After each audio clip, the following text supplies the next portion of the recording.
Oke. Assalamualaikum warahmatullahi wabarakatuh. Waalaikumsalam warahmatullahi wabarakatuh. Kita dari kelompok 6 akan menjelaskan tentang normalisasi data. Saya Muhammad Hadi Syahri, NIM 016.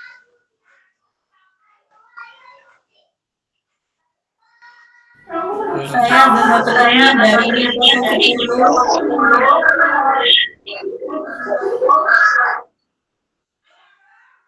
Saya Nurmanul Jamil nampak. Oke.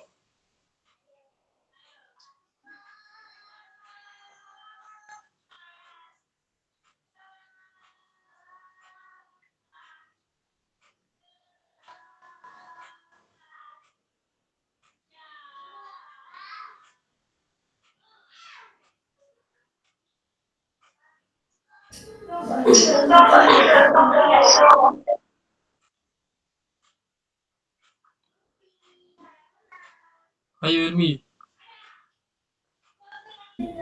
Pengertian normalisasi data adalah teknik yang digunakan dalam perancangan basis data relasional untuk mengurangi redundansi dan ketergantungan data. Proses ini melibatkan pergantian atribut dan relasi dalam sebuah basis data untuk menciptakan struktur yang efisien dan menghindari ketergantungan data.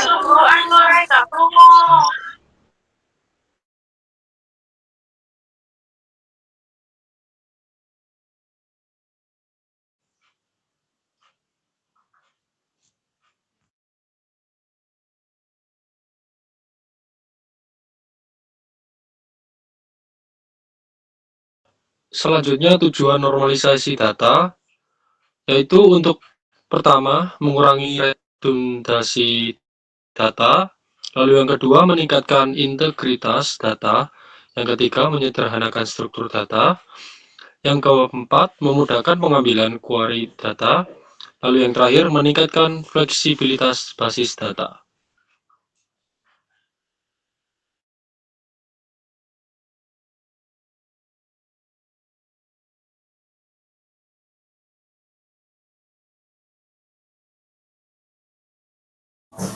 Selanjutnya, manfaat normalisasi data. Yang pertama, efisiensi penyimpanan data. Yang kedua, konsisten data. Yang ketiga, kemudahan pemeliharaan. Yang keempat, peningkatan kerja. Yang kelima, keamanan kerja. Kawan data maksudnya.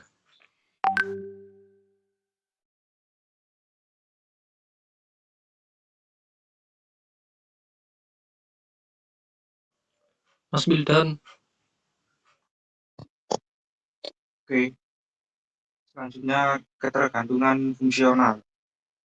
Ketergantungan fungsional atau functional dependent adalah konsep fundamental dalam teori normalisasi basis data. Konsep ini menggambarkan hubungan antara atribut-atribut dalam sebuah relasi.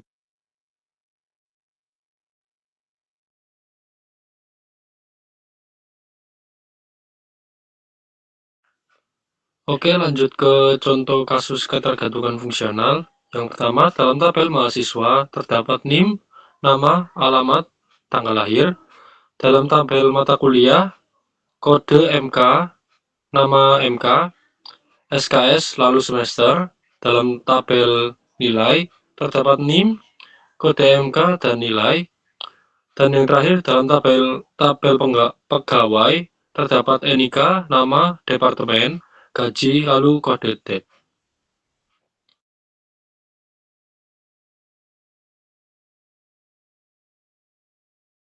Selanjutnya, normalisasi dengan ketergantungan fungsional. Ada 4 macam. Yang pertama, identifikasi kunci kandidat. Yang kedua, mendeteksi anomali. Yang ketiga, dasar teoritis normalisasi. Yang keempat, menghilangkan redundansi.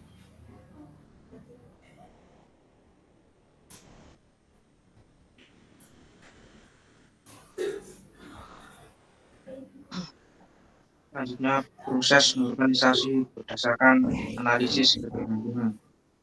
Yang pertama, identifikasi ketergantungan fungsional. Yang kedua, identifikasi kunci kandidat. Yang ketiga, evaluasi bentuk normal. Yang keempat, dekomposisi relasi.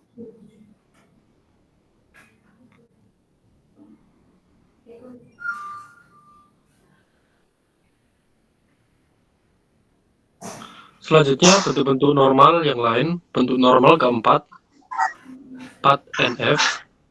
Setelah sebuah relasi mencapai bentuk normal ketiga, 3NF atau BCNF, mungkin masih ada masalah jika data mengandung ketergantungan multi-value. Ketergantungan multi-value terjadi ketika satu atribut dalam sebuah tabel dapat memiliki lebih dari satu nilai yang berdiri sendiri untuk setiap nilai dan atribut lain, tanpa kaitan antara atribut-atribut tersebut.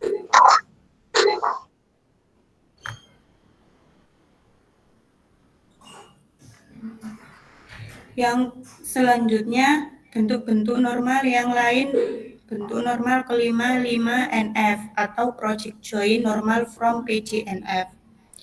Bentuk normal kelima, 5NF atau Project Join Normal from PGNF berkaitan dengan ketergantungan join dependensi. Sebuah relasi berada dalam 5NF jika dan hanya jika setiap ketergantungan join dalam relasi tersebut ditentukan oleh kunci kandidat dan relasi.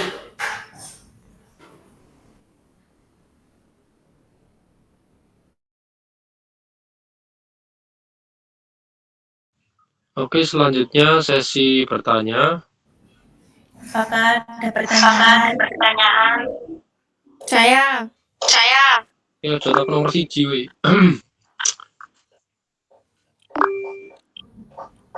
Ayo Mbak Lisa.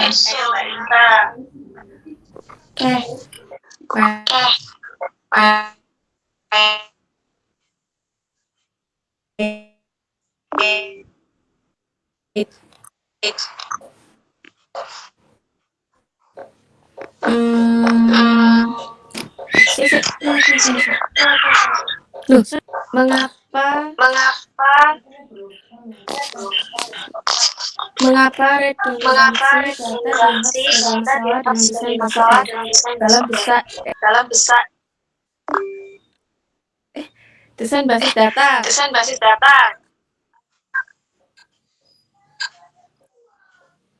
Krungu tambah, Maksudnya itu dah menjelaskan dampaknya dah. Saya mau bertanya. Oke, kita tanya. Boleh. Mbak Kusuma. Iya benar ya. Iya Mbak Kusuma, silakan.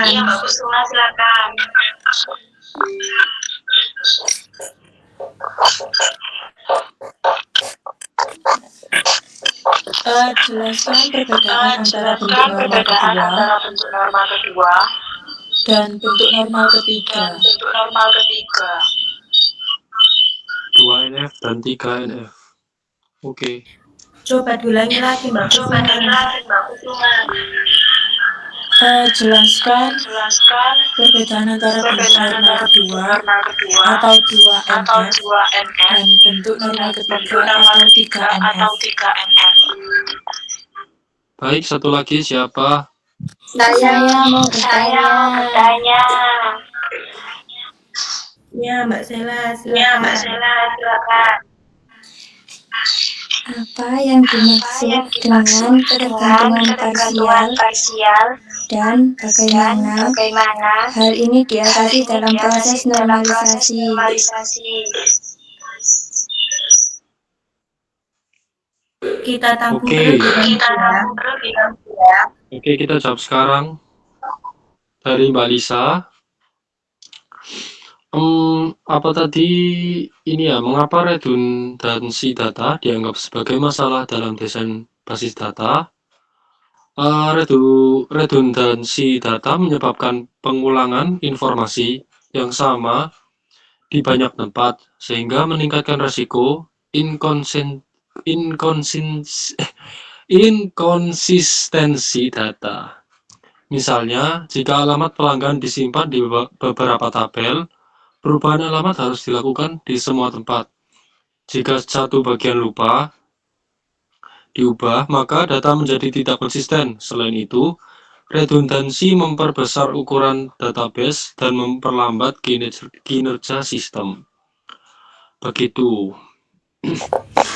Oke, makasih.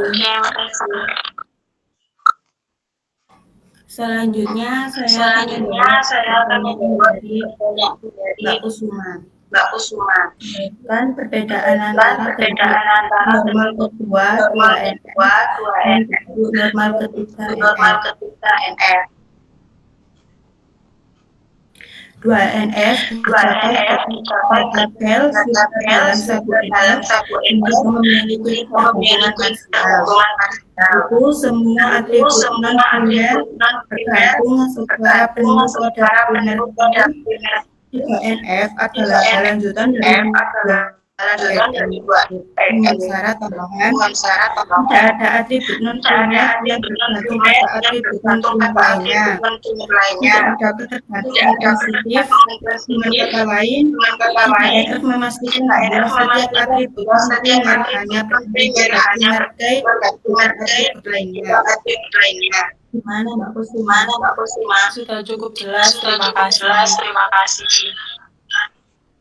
Oke, yang terakhir pertanyaan dari Mbak Sela, apa yang dimaksud dengan ketergantungan parsial dan bagaimana hal ini diatasi dalam proses normalisasi. Jadi, ketergantungan parsial terjadi ketika suatu atribut non-primer bergantung hanya pada sebagian data primary key, khususnya dalam tabel dengan composite key. Contohnya, dalam tabel itu ada pesanan ID, produk ID, dan nama produk.